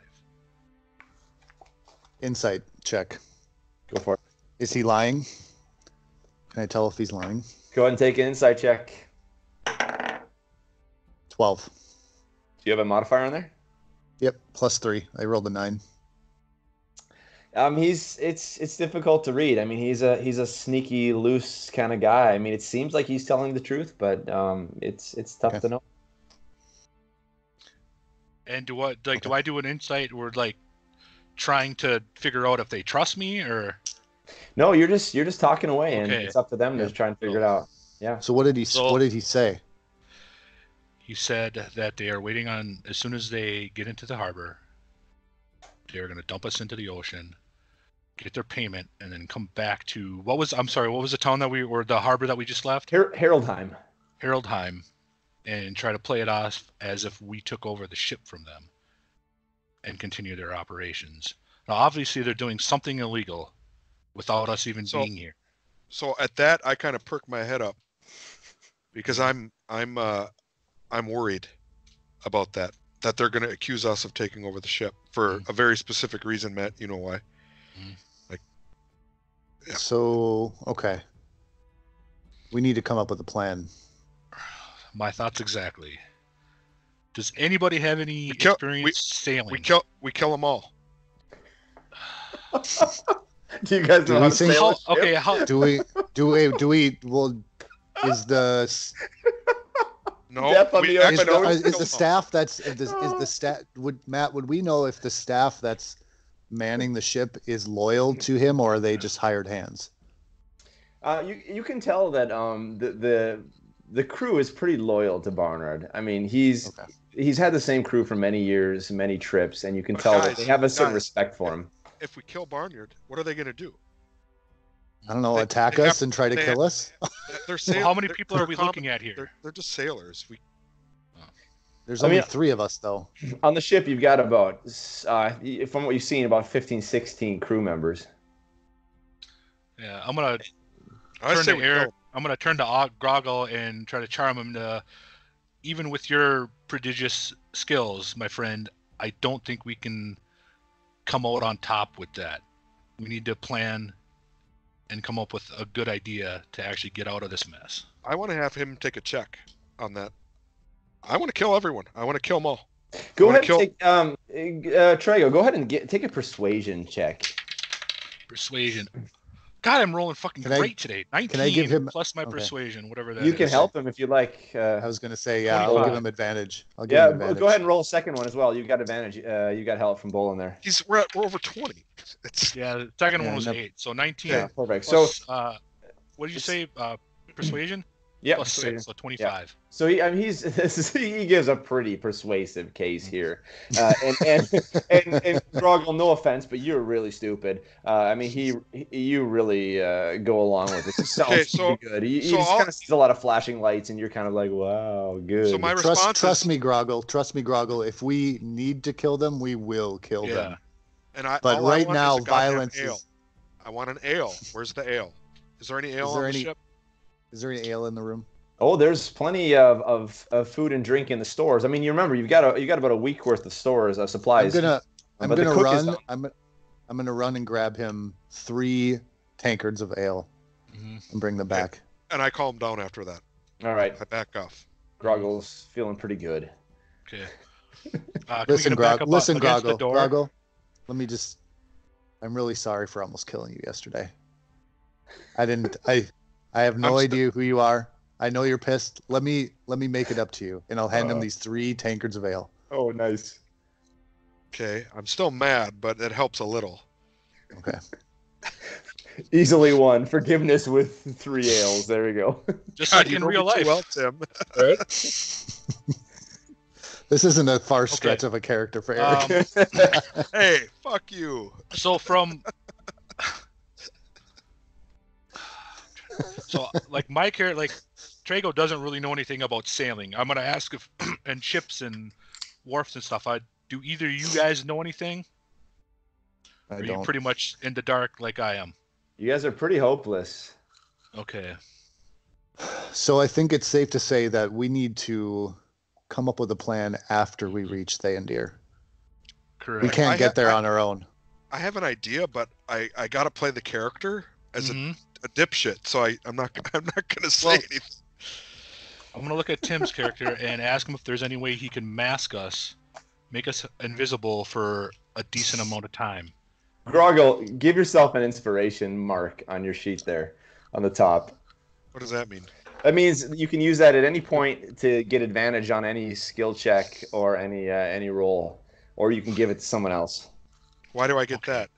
Because you're playing your character really well. Like you have an idea, you have ideas, but you're too stupid. You're not sharing them. Yeah. So that's really good role playing. So you got an inspiration point there. You can use it for advantage. Okay. There's nothing I can do that would change our appearance or. Okay. How many days out from the place are we? From the port? Well, we can say that this conversation is happening on your last evening. So we'll be arriving in the morning? Yeah, sometime in the morning. All right. So I'm thinking if we can pay them off, somehow make it more advantageous to let us live and get off. I think that was what I was thinking. Do you think we have enough money to make it worth their while? They're probably making quite a bit. I have been known to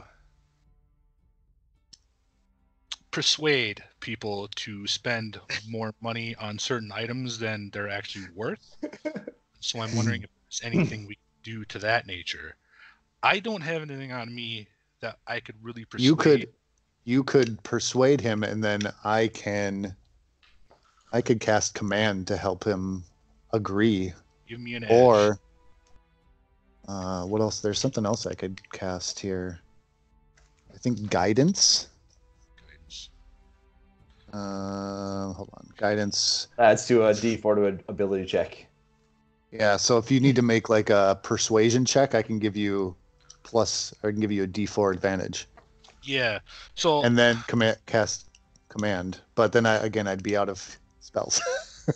Right. And if we get into a pinch, I wouldn't be able to heal anybody. Actually, your guidance is a cantrip, so you can use that as much as you want. That's right. You're right. So you're fine there. You can use that one as much as you want. So last time I played, there was certain spells that like Tim would be able to cast once per like combat, and then like once per day. Is that kind of how it still works? So he's got spell slots. He can cast 2 level 1 spells at this point, and he can cast his cantrips as much as he wants. Okay, all right. Those are unlimited. Guidance is one of my cantrips. And those level 1 spells are just like until he has a long rest, like you said? Yeah. Yep, exactly. Yeah, okay, then he refills, exactly.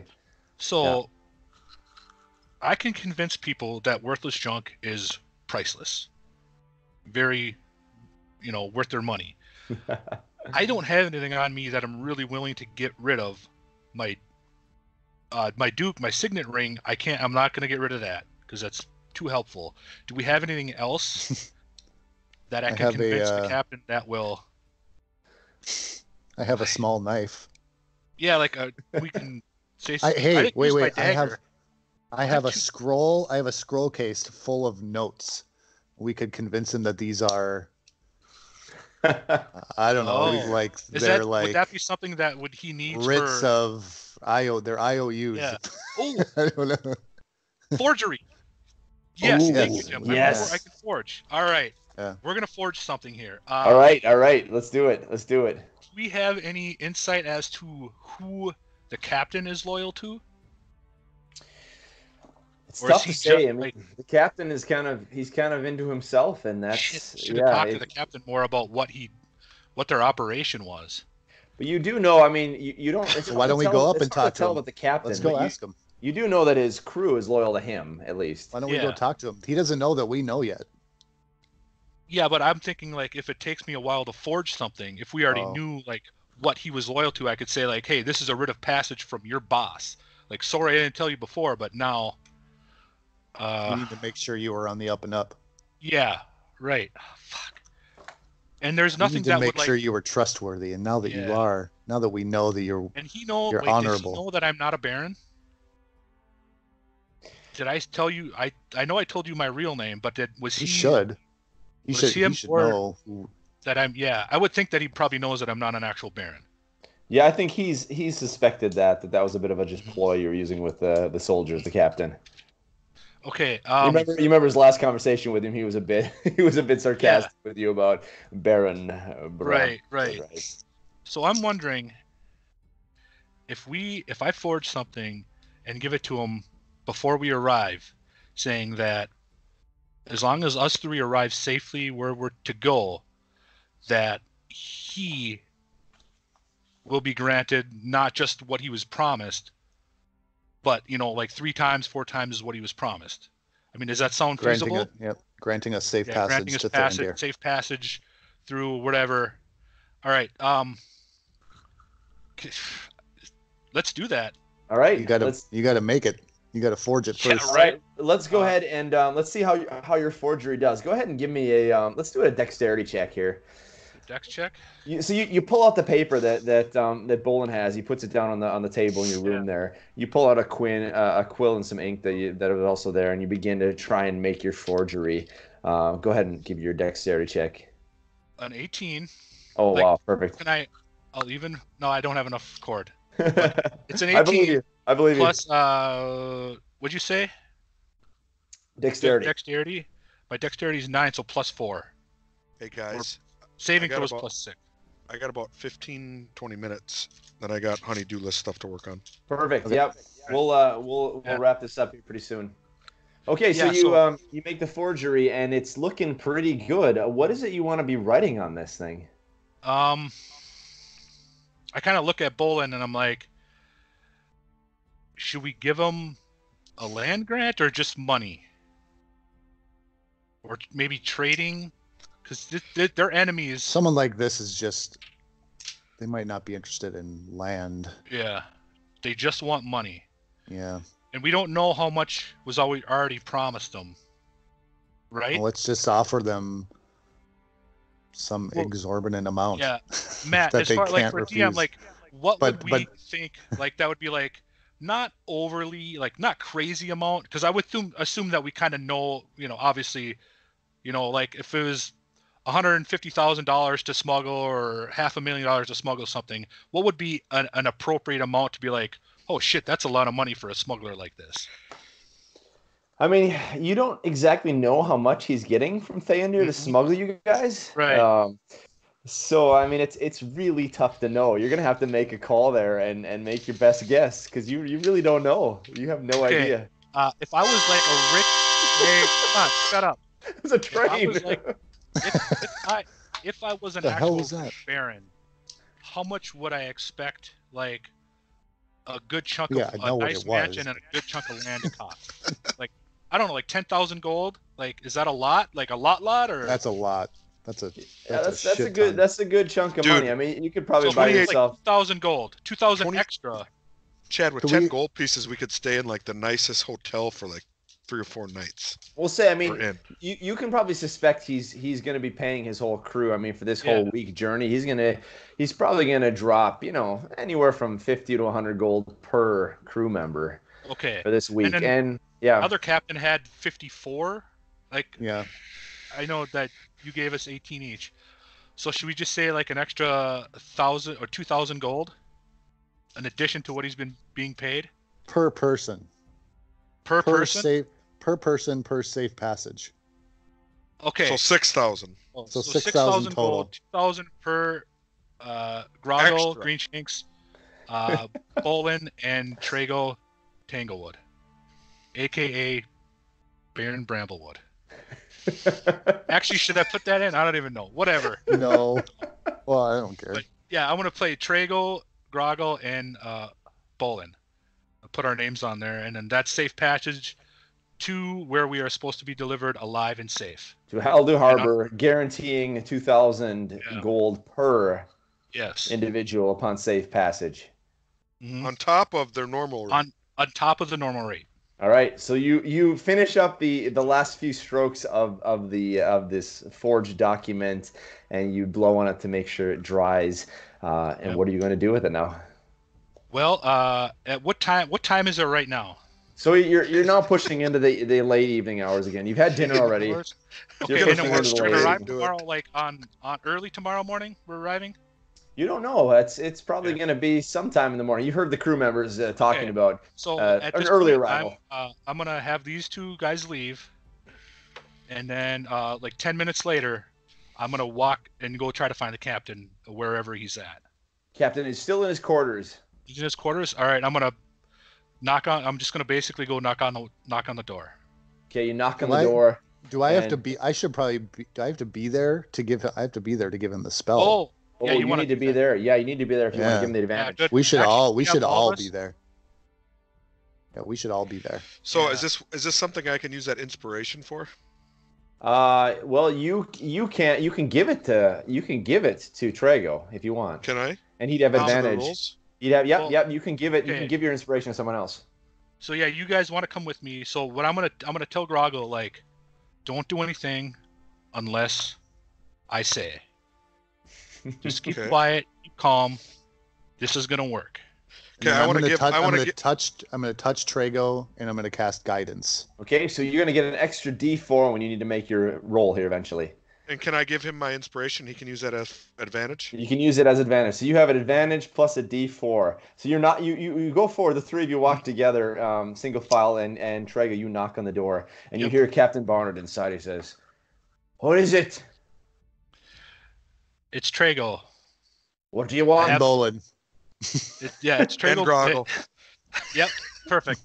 We have some new information for you. All right, come on in. Okay, so open the door. You open the door, and there he is, sitting behind his desk, looking through some papers there, looking at maps and things. Yeah, and I have the forgery in my pocket or whatever, and I look at him and I bow and Chad, hold on. Are there any other guards in the room? Is there anybody else in the room? No, right now he's there by himself. Okay. Are there any windows in the room? Yeah. There's a large window behind him that opens out. You can see the sea behind it with the sun beginning to set. You can see the purples and the reds behind him. But yeah, there's a large window behind him. Okay. So I'm gonna say apologies, Captain, but I believe we haven't been completely honest with you as of yet. He looks at you in the eye and he says, "That doesn't surprise me a bit." Again, apologies, but this mission is of an incredible amount of importance. We're here on a mission from, again, goddamn it, Theondir. Theondir. And I have a writ here, guaranteeing our passage and yours through the enemy waters. And I pull it out, and I step forward and I just hand it to him. Okay, you place it into his hand. He sets it down on the table. Mm-hmm. Make a deception check with advantage. Plus Bholen gave you a D4, so two D20s. Take the highest of that and add a D4. So I roll two D20s. Oh, okay, all right. Take the highest one and plus a 1D4. And then add a D4. I don't know. Plus your this might be the end of the campaign. Plus your deception. Deception? Okay. Yeah, right? This is gonna. Which is probably pretty Remember, high. this captain is a smart dude. Yeah. So I got a 15 was my highest.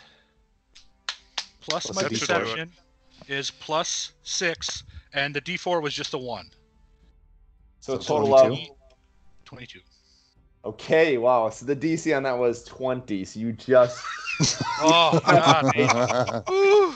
So the captain looks at this writ, this forged document, and you can see in his eyes, a slight grin comes across his face, and his eyes sort of begin to perk up a little bit, and he looks up at all of you, and says, with a bit of a laugh, he says, "A good thing I didn't dump you all in Heraldheim, eh?"